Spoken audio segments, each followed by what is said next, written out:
ओम श्री गुरुवे नमः। पिछले प्रसंग में देवी हमने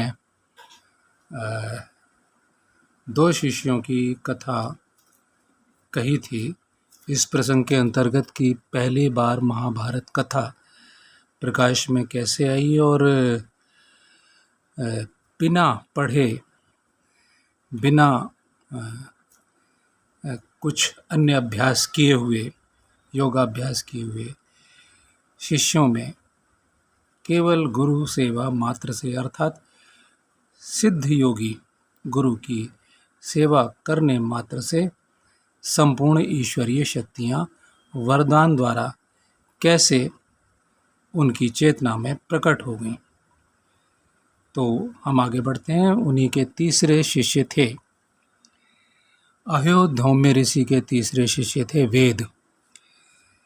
दो अपने घर चले गए थे वरदान पा करके, और तीसरा शिष्य वेद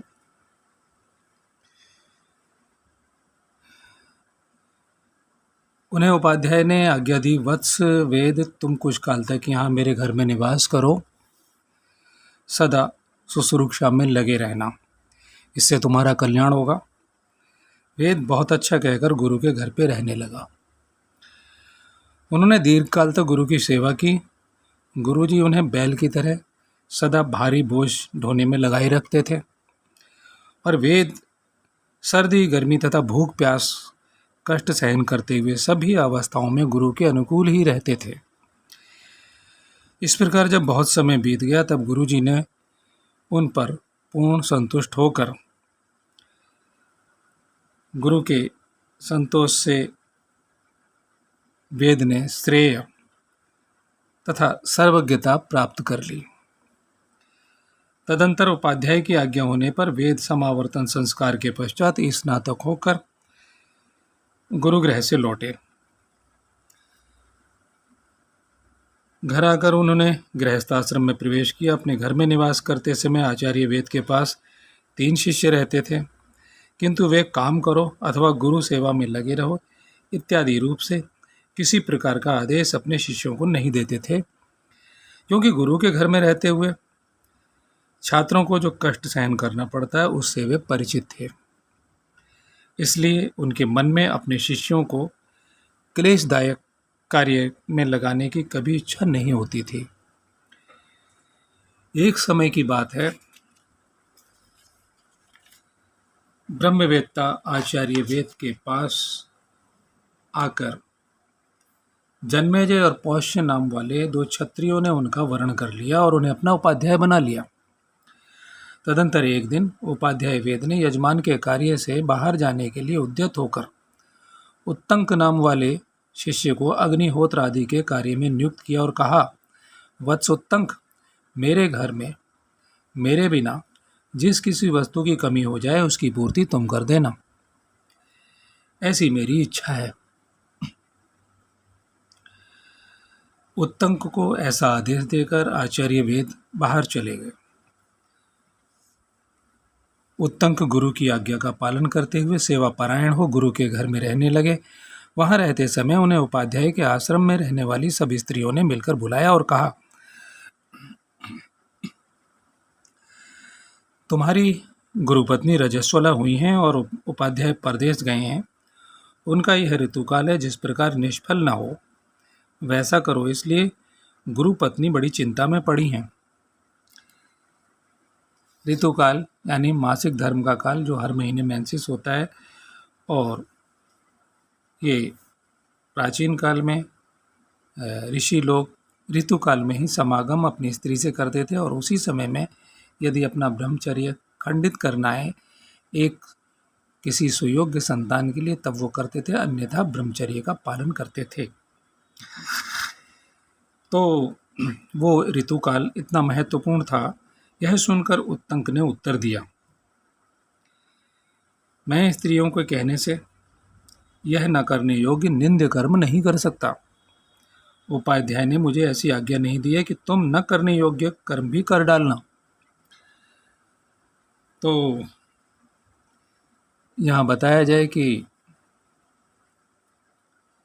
वे गुरु के वरदान से आचार्य वेद, त्रिकालदर्शी और सर्व शक्तियों को अपने अन्य गुरु भाइयों की तरह प्राप्त कर चुके थे, तो उन्हें तो हर वक्त ये अनंत ब्रह्मांड में क्या घटित हो रहा है सब कुछ पता था। और उनका यह योग्य शिष्य उत्तंक था, इसलिए नहीं, लेकिन उसने मन वचन कर्म से गुरु के प्रति अपनी निष्ठा धारण की भी थी और गुरु माता को वो अपनी माता ही समझता था, माता ही मानता था। इसलिए उसने तत्काल यह जवाब जो है वो अन्य स्त्रियों को दे दिया। इसके बाद कुछ काल बीतने पर उपाध्याय वेद प्रदेश से अपने घर लौट आए। आने पर उन्होंने उत्तंक का सारा वृत्तांत सुना। इससे वे बड़े प्रसन्न हुए और बोले, बेटा उत्तंक, तुम्हारा कौन सा प्रिय कार्य करूं? तुमने धर्मपूर्वक मेरी सेवा की है, इससे हम दोनों की एक दूसरे के प्रति प्रीति बढ़ गई है। अब मैं तुम्हें अपने घर लौटने की आज्ञा देता हूं। जाओ, तुम्हारी सभी कामनाएं पूर्ण होंगी। गुरु से ऐसा वरदान मिल गया तो निश्चित जाने की सभी कामनाएं पूर्ण होंगी। गुरु के ऐसा कहने पर उत्तंक बोले, भगवान, मैं आपका कौन सा प्रिय कार्य करूं? वृद्ध पुरुष कहते भी हैं, जो अधर्म पूर्वक अध्यापन या उपदेश करता है अथवा जो अधर्म पूर्वक प्रश्न या अध्ययन करता है, उन दोनों में एक गुरु अथवा शिष्य मृत्यु अथवा विद्वेष की प्राप्ति को प्राप्त होता है। अतः आपकी आज्ञा मिलने पर मैं अभीष्ट गुरु दक्षिणा भेंट करना चाहता हूँ। उत्तंक के ऐसा कहने पर उपाध्याय बोले, बेटा उत्तंक, अब कुछ दिन और यहीं ठहरो। आप सुन रही हैं कथा? जी हाँ, अच्छा, मैं बहुत हाँ ध्यान से सुन रही हूँ। जी जी। तदंतर किसी दिन उत्तंक ने फिर उपाध्याय से कहा, भगवान आज्ञा दीजिए, मैं आपको कौन सी प्रिय वस्तु गुरु दक्षिणा के रूप में भेंट करूं? यह सुनकर उपाध्याय ने उनसे कहा, वत्स उत्तंक, तुम बार बार मुझसे कहते हो मैं क्या गुरु दक्षिणा भेंट करूं, अतः जाओ घर के भीतर प्रवेश करके अपनी गुरु माता से पूछ लो कि मैं क्या गुरु दक्षिणा भेंट करूं। जो वो बतावें वही वस्तु उन्हें भेंट करो। उपाध्याय के ऐसा कहने पर उत्तंक ने गुरु पत्नी से पूछा, देवी, उपाध्याय ने मुझे घर जाने की आज्ञा दी है, अतः मैं आपको कोई अभीष्ट वस्तु गुरु दक्षिणा के रूप में भेंट करके गुरु के ऋण से उऋण होना चाहता हूँ। आप आज्ञा दें, मैं गुरु दक्षिणा के रूप में कौन सी ऐसी वस्तु आपको ला दूं? उत्तंक के ऐसा कहने पर गुरु पत्नी उनसे बोली, वत्स, तुम राजा पौष्य के यहाँ उनकी छत्राणी पत्नी ने जो दोनों कुंडल पहन रखे हैं उन्हें मांग कर ले आओ और उन कुंडलों को शीघ्र ले आओ। आज के चौथे दिन पुण्यक व्रत होने वाला है। मैं उस दिन कानों में उन कुंडलों को पहनकर सुशोभित होकर ब्राह्मणों को भोजन परोसना चाहती हूँ, अतः तुम मेरा यह मनोरथ पूर्ण करो, तुम्हारा कल्याण होगा, अन्यथा कल्याण की प्राप्ति कैसे संभव है? गुरु पत्नी के ऐसा कहने पर उत्तंक वहां से चल दिए। मार्ग में जाते समय उन्होंने एक बहुत बड़े बैल और उस पर चढ़े हुए एक विशालकाय पुरुष को देखा। उस पुरुष ने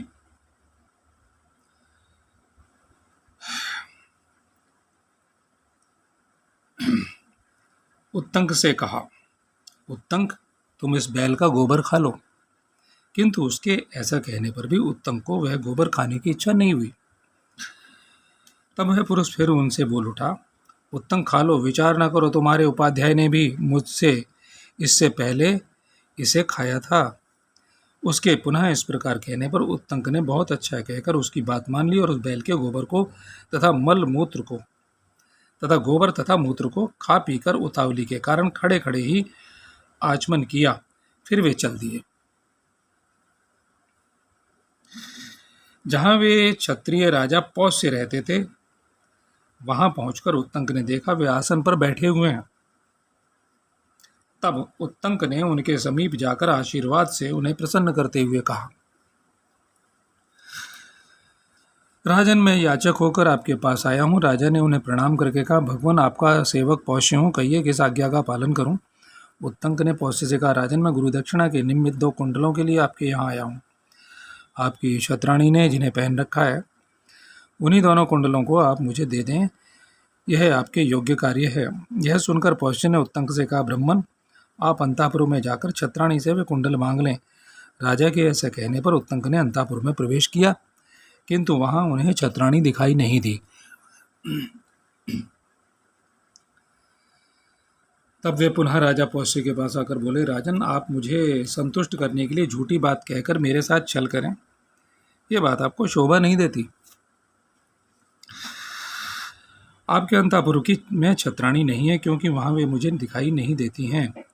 उत्तंग के ऐसा कहने पर पौष्य ने एक क्षण तक विचार करके उन्हें उत्तर दिया, निश्चय ही आप झूठे मुंह हैं। स्मरण तो कीजिए, क्योंकि मेरी छत्राणी पतिव्रता होने के कारण उच्छिष्ट अपवित्र मनुष्य द्वारा देखी नहीं जा सकती है। आप उच्छिष्ट होने के कारण अपवित्र हैं, इसलिए आपकी दृष्टि में नहीं आ रही है। उनके ऐसा कहने पर उत्तंक ने स्मरण करके कहा, हाँ, अवश्य ही मुझ में अशुद्धि रह गई है। यहाँ की यात्रा करने से पहले मैंने खड़े होकर चलते चलते आचमन किया था। तब पौष्य ने उनसे कहा, ब्रह्मन, यही आपके द्वारा विधि का उल्लंघन हुआ है। खड़े होकर और शीघ्रतापूर्वक चलते चलते किया हुआ आचमन नहीं के बराबर होता है। और देखिए, इसमें आचमन का विधान अब बताया जाएगा कि कैसे आचमन करते हैं जी। तत्पश्चात उत्तंक राजा से ठीक है ऐसा कहकर हाथ पैर और मुंह भली भांति धोकर पूर्वाभिमुख होकर आसन पर बैठे और हृदय तक पहुंचने योग्य शब्द तथा फेन से रहित शीतल जल के द्वारा 3 बार आचमन करके उन्होंने 2 बार अंगूठे से मूल भाग को पहुंचा और नेत्र, नासिका आदि इंद्रिय गोलकों को जल सहित अंगुलियों का स्पर्श करके अंतःपुर में प्रवेश किया। तब उन्हें छत्राणी का दर्शन हुआ। महारानी उत्तंक को देखते ही उठकर खड़ी हो गई और प्रणाम करके बोली, भगवान, आपका स्वागत है, आज्ञा कीजिए, मैं आपकी क्या सेवा करूं। उत्तंक ने महारानी से कहा, देवी, मैंने गुरु के लिए आपके दोनों कुंडलों की याचना की है, वे आप मुझे दे दें। महारानी उत्तंक के उस सद्भाव गुरु भक्ति से बहुत प्रसन्न हुई। उन्होंने यह सोचकर ये सुपात्र ब्राह्मण है, इन्हें निराश नहीं लौटाना चाहिए, अपने दोनों कुंडल स्वयं उतारकर उन्हें दे दिए और उनसे कहा, ब्राह्मण, नागराज तक्षक इन कुंडलों को पाने के लिए बहुत प्रयत्नशील है, अतः आपको सावधान होकर इन्हें ले जाना चाहिए।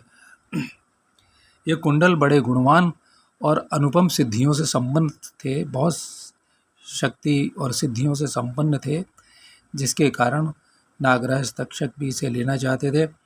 और इस कथा में आगे बताया गया है कि ये तक्षक ही राजा जन्मेजय के सर्प यज्ञ का कारण था, क्योंकि राजा परीक्षित को तक्षक नहीं काटा था और यहाँ इससे पूर्व तक्षक इन्हें परेशान करता है। तो ये कथा अभी आगे हम बढ़ाते हैं। तो फिर से, ब्रह्मन, नागराज तक्षक उन कुंडलों को पाने के लिए बहुत प्रयत्नशील है, था आपको सावधान होकर इन्हें ले जाना चाहिए। रानी के ऐसा कहने पर उत्तंक ने उन छत्राणी से कहा, देवी, आप निश्चिंत रहें, नागराज तक्षक मुझसे भिड़ने का साहस नहीं करेगा।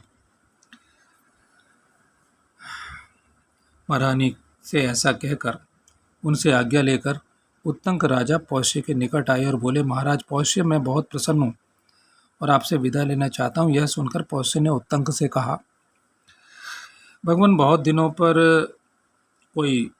पर कोई सुपात्र ब्राह्मण मिलता है। आप गुणवान हैं, अतिथि हैं, पधारें। अतः मैं श्राद्ध करना चाहता हूँ, आप इसमें अपना समय दीजिए।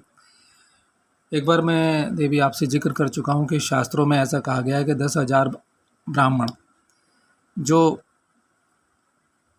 तमाम सारी कामनाओं वासनाओं से ग्रस्त हों या जो अच्छा आचरण ना करते हों, केवल बस जन्म से ही ब्राह्मण हैं, किंतु कर्म से यानी कि सत्य आचरण जो ब्राह्मणों के लिए उचित सदाचरण और तपस्या से संपन्न ब्राह्मण नहीं है, ऐसे ब्राह्मण को भोजन कराने से पुण्यफल नहीं मिलता। अतः 10,000 ब्राह्मणों को भोजन न कराए, लेकिन एक सत्यनिष्ठ सदाचरण के साथ साथ तपस्वी मंत्र साधक या योग्य ब्राह्मण को भोजन कराने से पितरों को संतुष्टि प्राप्त होती है, उसकी तन मात्राएं प्राप्त होती हैं और उसके पितरों को उच्च कोटि के उच्च लोकों की प्राप्ति होती है और उन लोकों में भोग कर, ये मैं शास्त्रों का अग्रिम निचोड़ बता रहा हूँ, कभी आने वाले प्रसंगों में इसका वर्णन होगा और उन्हें पुनर्जन्म अच्छे श्रीमानों के यहाँ मिलता है और वो उत्तम गति को प्राप्त होते हैं।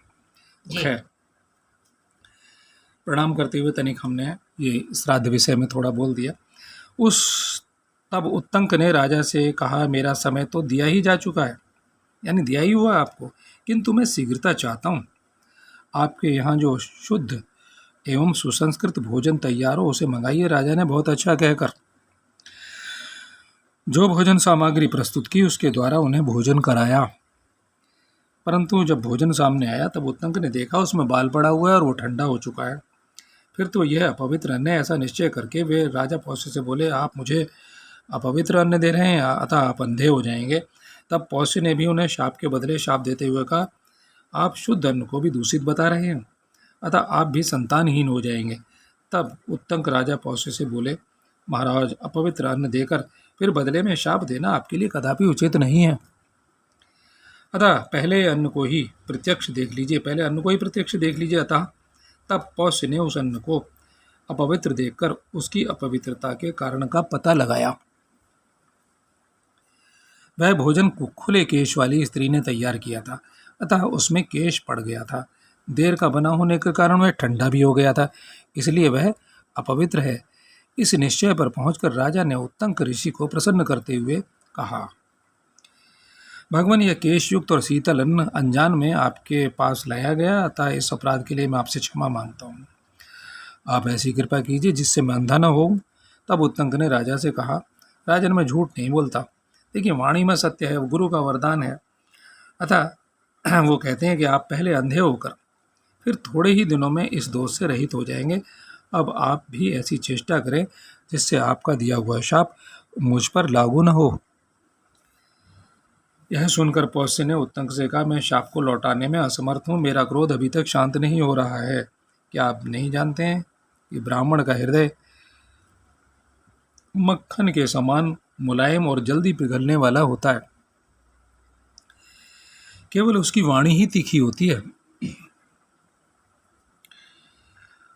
और छुरे का सा उसमें प्रभाव होता है, किंतु ये दोनों ही बातें क्षत्रिय के लिए विपरीत हैं। उसकी वाणी तो नवनीत के समान कोमल होती है, लेकिन हृदय पैनी धार वाले छुरे के समान तीखा होता है।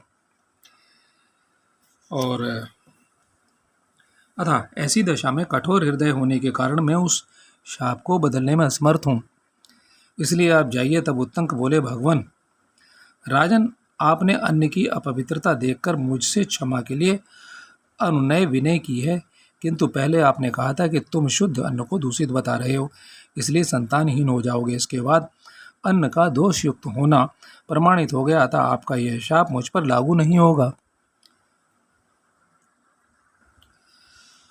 हम अपना कार्य साधन कर रहे हैं। ऐसा कहकर उत्तंक दोनों कुंडलों को लेकर वहां से चल दिए। मार्ग में उन्होंने अपने पीछे आते हुए एक नग्न छपड़क को देखा जो बार बार दिखाई देता था और छिप जाता था। वही नंगा छपड़क, यानी वो तक्षक ही था और छोटे से बच्चे के रूप में दिखाई देता है, छपड़क के रूप में। कुछ दूर जाने के बाद उत्तंक ने उन कुंडलों को एक जलाशय के किनारे भूमि पर रख दिया और स्वयं जल संबंधी कृत्य, शौच, स्नान, आचमन, संध्या तर्पण आदि करने में लग गए। इतने में ही वह छपड़क बड़ी उतावली के साथ वहां आया और दोनों कुंडलों को लेकर चंपत हो गया। उत्तंक ने स्नान, तर्पण आदि जल संबंधी कार्य पूर्ण करके शुद्ध एवं पवित्र होकर देवताओं और गुरुओं को नमस्कार किया। जल से बाहर निकलकर बड़े वेग से उस छपड़क का पीछा किया। वास्तव में वह नागराज तक्षक ही था। दौड़ने से उत्तंक के अत्यंत समीपवर्ती हो गया था। उत्तंक ने उसे पकड़ लिया। पकड़ में आते ही उसने छपड़क का रूप त्याग दिया और तक्षक नाग का रूप धारण करके वह सहसा प्रकट हुए और पृथ्वी के एक बहुत बड़े विवर में घुस गए। विवर बिल को कहते हैं।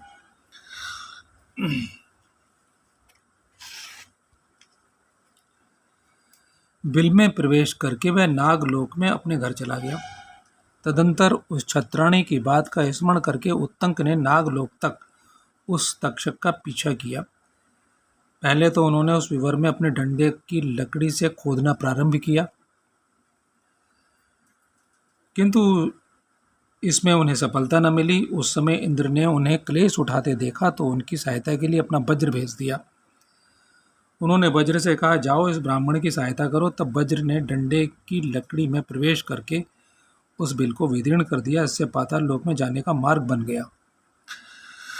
हम दोबारा याद दिलाना चाहते हैं कि अचानक इंद्र को कैसे उनकी सहायता के लिए प्रेरित होना पड़ा, कैसे इंद्र प्रकट हो गए कि जहाँ सिद्ध योगी, ईश्वरीय से शक्ति से संपन्न योगी का आशीर्वाद मिला हुआ हो, शक्तियाँ प्रकट हों, तो देवता प्रत्यक्ष शरीर वो दिखाई देते हैं, जुड़ जाते हैं। और बेशक साधारण मनुष्य वालों को वो ना दिखे, उनकी आंखों में तो वो दिखेंगे नहीं, लेकिन बाकी को शरीर ऐसे ही प्रकट हो जाते हैं। और उन क्षेत्रों में आज भी इतना तेज मौजूद है। इसका हम पूरा जिक्र इसका हम इससे पहले वाले भाग में कर चुके हैं जी। तो हम फिर आते हैं, उसमें आगे बढ़ते हैं। तब उत्तंक उस बिल में घुस गए और उस मार्ग में भीतर प्रवेश करके उन्होंने नागलोक का दर्शन किया, जिसकी कोई सीमा ही नहीं थी, जो अनेक प्रकार के मंदिरों, महलों और झुके हुए छज्जों वाले ऊंचे ऊंचे मंडपों तथा सैकड़ों दरवाजों से सुशोभित और छोटे बड़े अद्भुत क्रीड़ा स्थानों से व्याप्त था। वहाँ उन्होंने इन श्लोकों द्वारा उन नागों का स्तवन किया। स्तवन किया अर्थात यहाँ से नागों का स्तोत्र, नाग देवताओं का, यानी उन नागों का स्तोत्र प्रारंभ होता है। तो उत्तंक ऋषि कहते हैं, ऐरावत जिनके राजा हैं, ये संस्कृत में है लेकिन हम हिंदी अनुवाद पढ़ रहे हैं। ऐरावत जिनके राजा हैं, सम्रांगण में विशेष शोभा पाते हैं, बिजली और वायु से प्रेरित हो जल की वर्षा करने वाले बादलों की भांति बाणों की धारावाहिक वृष्टि करते हैं, उन सर्पों की जय हो। ऐरावत कुल में उत्पन्न नागगणों से कितने ही सुंदर रूप वाले अनेक रूप हैं। वे विचित्र कुंडल धारण करते हैं तथा आकाश में सूर्यदेव की भांति स्वर्गलोक में प्रकाशित होते हैं। गंगा जी के उत्तर तट पर बहुत से नागों के घर हैं। वहाँ रहने वाले बड़े बड़े सर्पों की मैं स्तुति करता हूँ।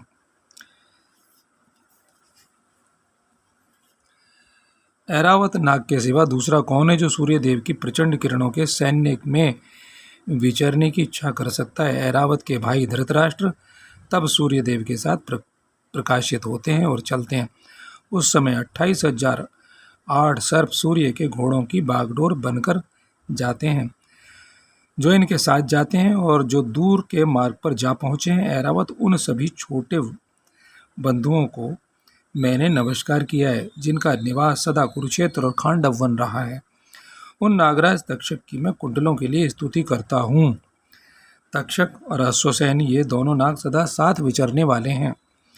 ये दोनों कुरुक्षेत्र में इक्षुमती नदी के तट पर रहा करते थे, जो तक्षक के छोटे भाई हैं, श्रुतसेन नाम से जिनकी ख्याति है, तथा जो पाताल लोक में नागराज की पदवी पाने के लिए सूर्य देव की उपासना करते हुए कुरुक्षेत्र में रह रहे हैं। उन महात्मा को मैं सादर नमस्कार करता हूँ। इस प्रकार उन श्रेष्ठ नागों की स्तुति करने पर भी जब ब्रह्म ऋषि उत्तंक उन कुंडलों को न पा सके तो उन्हें बड़ी चिंता हुई। देखिए, यहाँ ब्रह्म ऋषि कह दिया गया है, क्योंकि ब्रह्म ऋषि वेद ने आशीर्वाद वरदान दे दिया तो वो ब्रह्म ऋषि हो गए, है ना। कितनी बड़ी बात है। अभी तक वो शिष्य थे, शिष्य तो अब भी हैं, लेकिन वो ब्रह्म ऋषि के पदवी पा गए, यानी ईश्वरीय शक्तियाँ उनमें प्रकट हो गई। इस प्रकार नागों की स्तुति करते रहने पर भी जब उन दोनों कुंडलों को प्राप्त न कर सके, तब उन्हें वहाँ 2 स्त्रियाँ दिखाई दी, जो सुंदर करघे पर रखकर सूत के ताने में वस्त्र बुन रही थीं। उन ताने में उत्तंक मुनि ने काले और सफ़ेद प्रकार के सूत और 12 अरों का एक चक्र भी देखा, जिसे 6 कुमार घुमा रहे थे। वहीं एक श्रेष्ठ पुरुष भी दिखाई दिए, जिनके साथ एक दर्शनीय अश्व भी था, यानी घोड़ा था। उत्तंक ने उन मंत्र तुल्य श्लोकों के द्वारा उनकी स्तुति भी की। यह जो अविनाशी काल चक्र निरंतर चल रहा है, इसके भीतर 360 अरे हैं और 24 पर्व हैं। इस चक्र को 6 कुमार घुमा रहे हैं। यह संपूर्ण विश्व जिनका स्वरूप है, ऐसी 2 युवतियाँ सदा काले और सफ़ेद तंतुओं को इधर उधर चलाती हुई इस वासना रूपी जाल रूपी वस्त्र को बुन रही हैं, तथा वे ही संपूर्ण भूतों और समस्त भुवनों का निरंतर संचालन करती हैं। जो महात्मा वज्र धारण करके तीनों लोगों की रक्षा करते हैं, जिन्होंने बत्रासुर का वध तथा नमुची दानव का संहार किया है, जो काले रंग के 2 वस्त्र पहनते हैं और लोक में सत्य एवं असत्य का विवेक करते हैं, जल से प्रकट हुए प्राचीन वैश्वानर रूप अश्व को वाहन बनाकर उस पे चढ़ते हैं तथा जो तीनों लोगों के शासक हैं, उन जगदीश्वर पुरंदर को मेरा नमस्कार है। ये इंद्र की भी स्तुति है और साथ ही साथ परमात्मा की भी स्तुति है जी। क्योंकि भगवान खुद कहते हैं, "हे अर्जुन, देवों में मैं इंद्र हूँ।" तो और ये भगवान सूर्य और काल की भी स्तुति है। तो सब कुछ छुपा हुआ है जिसका आगे प्रकटीकरण होगा। अतः तब वह पुरुष उत्तंक से बोला, "ब्रह्मन, मैं तुम्हारे इस स्तोत्र से बहुत प्रसन्न हूँ। कहो, मैं तुम्हारा कौन सा प्रिय कार्य करूँ?" यह सुनकर उत्तंक ने कहा, "सब नाग मेरे अधीन हो जाएं।" उनके ऐसा कहने पर पुरुष पुनः उत्तंक से बोला, "तुम इस घोड़े की गुदा में फूंक मारो।" यह सुनकर उत्तंक ने घोड़े की गुदा में फूंक मारी। फूंकने से घोड़े के शरीर में समस्त छिद्रों से धुएं सहित आग की लपटें निकलने लगीं। उस समय सारा नागलोक धुएं से भर गया। फिर तो तक्षक घबराकर आग की ज्वाला के भय से दुखी होकर दोनों कुंडलों लिए सहसा घर से निकल आया और उत्तंक से बोला, "ब्रह्मन, आप ये दोनों कुंडल ग्रहण कीजिए।" उत्तंक ने उन कुंडलों को ले लिया और कुंडल लेकर वे सोचने लगे, "अहो, आज ही गुरु पत्नी का वह पुण्य व्रत है और मैं बहुत दूर चला आया हूँ। ऐसी दशा में किस प्रकार इन कुंडलों द्वारा उनका सत्कार कर सकूँगा?" तब इस प्रकार चिंता में पड़े हुए उत्तंक से उस पुरुष ने कहा, "उत्तंक, ऐसे इसी घोड़े पर चढ़ जाओ, यह तुम्हें क्षण भर में ही उपाध्याय के घर पहुंचा देगा।" बहुत अच्छा कहकर उत्तंक उस घोड़े पर चढ़े और तुरंत उपाध्याय के घर जा पहुंचे। इधर गुरु पत्नी स्नान करके बैठी हुई थीं और अपने केस संवार रही थीं। उत्तंक अब तक नहीं आया, यह सोचकर उन्होंने शिष्य को श्राप देने का विचार कर लिया। इसी बीच में उत्तंक ने उपाध्याय के घर में प्रवेश करके गुरु पत्नी को प्रणाम किया और उन्हें वह दोनों कुंडल दे दिए तथा गुरु पत्नी ने उत्तंक से कहा, तब उत्तंक, तू ठीक समय पर उचित स्थान पर आ पहुंचा। वत्स, तेरा स्वागत है। अच्छा हुआ जो बिना अपराध के ही तुझे शाप नहीं दिया। तेरा कल्याण उपस्थित है, तुझे सिद्धि प्राप्त होगी, सिद्धि प्राप्त हो। तदंतर उत्तंक ने उपाध्याय के चरणों में प्रणाम किया और उपाध्याय ने उससे कहा, "वत्स उत्तंक, तुम्हारा स्वागत है। लौटने में देर क्यों लगाई?" अब देखिए, आगे पता चल जाएगा। वो सबको सब कुछ ज्ञात है, लेकिन फिर भी ये एक लीला चल रही है और वो ऐसे पूछ रहे हैं गुरु। तब उत्तंक ने उपाध्याय को उत्तर दिया, "भगवान, नागराज तक्षक ने इस कार्य में विघ्न डाल दिया था, इसलिए मैं नागलोक में चला गया था। वहीं मैंने दोनों स्त्रियां देखी जो करघे पर सूत रखकर कपड़ा बुन रही थी। उस करघे में काले और सफ़ेद रंग के सूत लगे थे। वह सब क्या था? वहीं मैंने एक चक्र भी देखा जिसमें 12 अरे थे। 6 कुमार उस चक्र को घुमा रहे थे। वह भी क्या था? वहाँ एक पुरुष भी मेरे को देखने में आया था। वह कौन था? तथा एक बहुत बड़ा अश्व भी दिखाई दिया था। वह कौन था? इधर से जाते समय मार्ग में मैंने एक बैल देखा, उस पर एक पुरुष सवार था। उस पुरुष ने मुझसे आग्रहपूर्वक कहा, उत्तंक, इस बैल का गोबर खा लो, तुम्हारे उपाध्याय ने भी पहले इसे खाया है। तब उस पुरुष के कहने से मैंने उस बैल के गोबर को खा लिया। अतः वह बैल और पुरुष कौन थे, मैं आपके मुख से सुनना चाहता हूँ। वह सब क्या था? उत्तंक के इस प्रकार पूछने पर उपाध्याय ने उत्तर दिया, तो उपाध्याय ने क्या उत्तर दिया, ये अगले अध्याय में। और यहाँ आज का प्रसंग यहीं पूर्ण करते हैं। मन में जिज्ञासा रहेगी कि उत्तंक ने जो प्रश्न पूछा, आचार्य ने उसका क्या उत्तर दिया। तो इंतज़ार करते हैं अगले अध्याय का, आगे की कथा का। ओम तत्सत। ओम श्री गुरुवे नमः।